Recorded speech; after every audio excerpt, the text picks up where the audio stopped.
બાળક જીદ કરતા બાળક કેમ શીખે છે એ આપણે સમજવું જોઈએ. એની પહેલાં એ સમજાવું જુઠ્ઠું બોલતા કેમ શીખે છે. બહુ મહત્વની વાત છે આ. બાળક જુઠ્ઠું કેમ બોલે છે. લેન્ડલાઇનની વાત કરી આરતીબેને, હું એવો જ એક પ્રસંગ કહું. મોબાઈલ નહોતા એવું માની લો ને તમે, તો લેન્ડલાઇનના જમાનામાં ઘરમાં એક દ્રશ્ય કલ્પી લો કે મમ્મી છે, પપ્પા છે અને એનું લગભગ 5-6 વર્ષનું બાળક છે. હવે એ બાળક જે છે એ રમતું હોય છે ડ્રોઈંગ રૂમમાં જ ટીવી હોય છે અને ત્યાં જ ફોન હોય છે.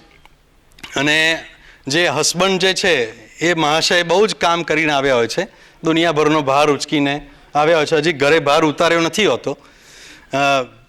પેલા અમુક જે વાર્તાઓમાં કહે ને કે તમારી ચિંતાઓ ખીંટીએ લટકાવી દેવી, પણ એવું લટકાવી દેવાતું નથી, ખરેખર અઘરું હોય છે. એટલે એ ભાઈ જે છે આવ્યા હોય છે ને અંદર બેઠા ટીવી જોતા હોય છે, ન્યૂઝ ફેરવતા હોય છે, ચેનલ સર્ફ કરતા હોય છે. એવા સંજોગોમાં પેલો રિંગ વાગે છે ફોનની અને ફોન ઉપાડે છે અને હલો, તો કે કોણ? કે સામે કે હું ભાઈ રમણભાઈ બોલું છું. સામે કે આ મગનભાઈ છે. તો કે ઉભા રહો, જોવું 1 મિનિટ. એટલે આમ કરીને એને મમ્મી જે છે, મમ્મીએ જ ફોન ઉપાડવાનો હોય ને ભાઈ. પુરુષ પ્રધાન સમાજમાં એટલું ઊભા થઈ અને પેલા પતિ મહાશય આવે અને ફોન ઉપાડે, આવું તો શક્ય જ નથી. એટલે મમ્મી જ રસોઈ કરતી એક બાજુ મૂકીને ફોન ઉપાડે અને પછી મમ્મી જાવ ના એ 1 મિનિટ ઉપાડું, જોઈ લઉં ક્યાં છે. પછી આમ ફોન આમ રાખે અને પૂછે કે પેલા રમણભાઈનો ફોન છે, શું કહેવાનું છે? એટલે કે હું નથી, બહાર છું. એટલે ભાઈ બહાર ગયા છે, ખબર નથી એવું કહી દે. હવે તમે કોણ? તો કે મારી પત્ની છું. તોય ખબર નથી ક્યાં ગયા છે, કઈ ફોન મૂકી દે. હવે થાય છે એવું કે સીન 2, આ પિક્ચરની ભાષામાં આરતીબેન, બીજો સીન, 2 છોકરાઓ મારામારી કરતા આવે છે. એમાં એક છોકરો જે છે એ આ જ છે જે ચિંટુ હતો, જે એને ચિંટુ નામ રાખીએ ને આપણને ક્યાં વાંધો છે, ચિંટુ રાખીએ. ચિંટુ જે છે એ આવે છે, એ પેલા પિન્ટુ જોડે આવે છે અને પિન્ટુ જોડે મારામારી કરે એણે. કારણ કે પિન્ટુ એવું કહે છે કે આ ચિંટુએ મારી પેન્સિલ ચોરી લીધી. હવે બંને જણા ન્યાય કરાવવા માટે ઘરે આવે છે અને પેન્સિલ જે છે એ પછી મમ્મીને કહે છે, મમ્મી પપ્પા હવે બેવ ત્યાં હોય છે. અને પછી કે આ આવું ના હોય, ચોરે નહીં. કે કેમ ચોરી તે પેન્સિલ? તો કે મેં નથી ચોરી પેન્સિલ. તો પછી પેલો જે બીજો બહારનો છોકરો જો અને આ ખિસ્સામાં છે, જો. પછી ખિસ્સામાં હાથ નાખે છે અને પેલી પેન્સિલ મળે છે. એટલે પછી કે જૂઠું બોલે છે, કોણે શીખવાડ્યું?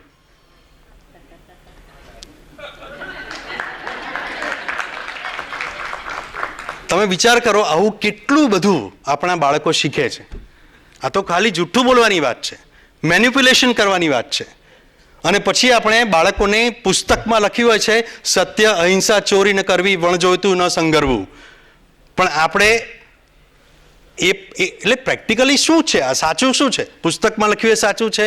આપણે આવું કરવું પડ્યું, પેલા રમણભાઈને ના પાડવી પડી એ સાચું છે? કે બાળકની સામે શું કરવું? પ્રશ્ન બહુ પેચીદો છે, તમને લાગે, પણ આ બાબતો બહુ અઘરી છે. એટલે બાળક તમને પ્રશ્ન પૂછશે કે તમે ખોટું બોલો છો, તો પછી મને તમે કેવી રીતે કહી શકો કે તું કેમ ખોટું બોલે છે? This is a very big thing. તરુણો જે છે, કિશોરો જે છે, એની મૂંઝવણ કઈ છે? તો એની મૂંઝવણ જે છે એ છે કે એને જગત સમજવું છે. તો તમે એને સમજવા માટેના જે ચશ્મા આપો ને, એ સાચા નંબરના આપો.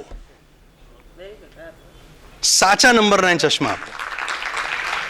તમે તમારા ચશ્મા કાઢીને એને ના પહેરાવો, તમે એને ગોગલ્સ ના પહેરાવો કે બીજી દુનિયા દેખાય.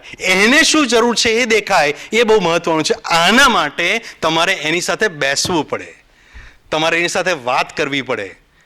બાળક કંઈ પણ વાત કરે એટલે મોટાભાગના મા બાપ, તમારા હૃદય પર હાથ મૂકીને તમે કહેજો, મોટાભાગના મા બાપ તરત જ સલાહ આપવા કૂદી પડે છે. પહેલા સાંભળે નહીં એને કે એને શું કહેવું છે. આપણા બાળકને આપણે શું કહેવું હોય છે તો સાંભળો. We are not good listeners basically, that is our problem. અને આપણે જે સાંભળતા નથી, બાળકને ઘણું બધું કહેવું હોય છે. એને શરૂઆત ક્યાંક બીજેથી કરવી છે, એને શરૂઆત બહુ બીજી જ વાતથી કરવી છે કે આજે આવું થયું, હે ત્યાં તો નથી કર્યું ને? અરે ભાઈ હું તો વાત કરું છું હજી, પણ તું હું તો પેલું એને એમ થાય કે પછી ધીરે ધીરે શું થાય, ધીરે ધીરે કહેતું બંધ થઈ જાય.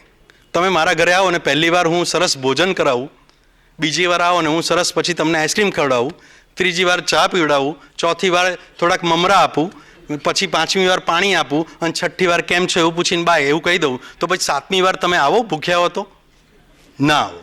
જો તમે પણ અજાણ્યા હો ને ના આવતા હો ઘરે, આપણે તો ચાંદલો પણ મેનુ જોઈને નક્કી કરતા હોય છે ઘણીવાર, કેટલાક લોકો કે ખિસ્સામાં કવર લઈને જ જતા હોય. અને જૂની ડાયરી જો કે હવે બહુ હોતી નથી કોઈની પાસે, બાકી પહેલાં જૂની ડાયરીમાં લખેલું હોય કે એણે કેટલો ચાંદલો કર્યો હતો. એ પ્રમાણે અત્યારે એના ગુણાકારમાં કેટલાક લોકો તો એટલા બધા જબરજસ્ત ગણિતકાર હોય છે કે એ લોકો એ જમાનાનું અને જે અત્યારના જે મોંઘવારી ભથ્થા પ્રમાણે નક્કી કરતા હોય છે કે આટલો મારે આટલો ચાંદલો ચૂકવવાનો. એટલે અને પછી એમાં આપણે 500 રૂપિયાનો ચાંદલો કર્યો અને ડીશ 1500ની ખાધી, એનો જે આનંદ જે છે એ આનંદ બહુ અભિવ્યક્ત થતો હોય છે અંદર પાછો. અને છતાંય એમાં નજીકના માણસોને તો ખામી જ લાગતી હોય છે, કારણ કે તકલીફ છે ને કે જે સગા હોય છે વાલા નથી હોતા અને વાલા હોય છે સગા નથી હોતા.